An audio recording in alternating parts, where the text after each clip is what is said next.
வந்தா பயப்படணுமா என்ன? வாங்க பார்க்கலாம். ஒரு ஊர்ல மதன்னு ஒருத்தன் இருந்தானாமா.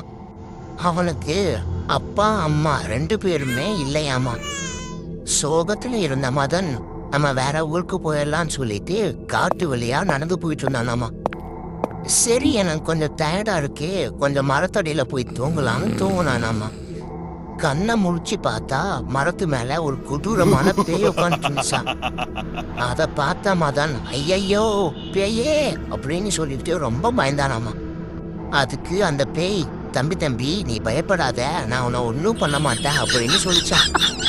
என்னோட கதையை நீ கேட்டீன்னா உனக்கு எப்ப வேணாலும் நான் உதவி பண்ணுவேன் அப்படின்னு அந்த பேய் சொல்லிச்சான். இதை கேட்ட மதன், நான் ஏன் உன் கதையை கேட்கணும் அப்படின்னு அந்த பேய்கிட்ட கேட்டானாமா.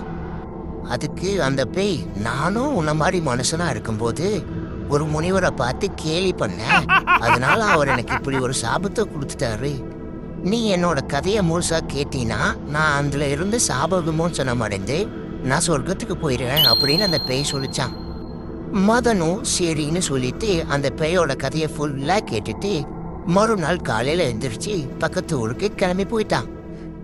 பக்கத்து ஊர்ல பார்த்தா நிறைய போட்டி நடந்துட்டு இருந்துச்சா. அந்த போட்டியில ஜெயிச்சா நிறைய தங்க காசுகளும் பரிசுகளும் தரதா சொன்னாங்களாம். மதனும் யோசிச்சுட்டு நமக்கு தான் அந்த பேய் உதவி பண்றேன்னு சொல்லிச்சுல அப்படின்னு சொல்லிட்டு பேயோட உதவியோட எல்லா போட்டியிலையும் ஜெயிச்சிட்டாங்க. ஜெயிச்சு நிறைய காசு கிடைச்சது, நிறைய பரிசு கிடைச்சதான். அதை வச்சு அவனோட வாழ்க்கையை சந்தோஷமா பார்த்துக்கிட்டாங்க. இதுல இருந்து நமக்கு என்ன தெரியுது? பேயே வந்தாலும் பயப்படாம பொறுமையா இருந்து யோசிச்சா நம்ம எந்த காரியத்திலையும் வெற்றி பெறலாம். நன்றி குழந்தைகளே, பாய். மறக்காம சப்ஸ்கிரைப் பண்ணிருங்க.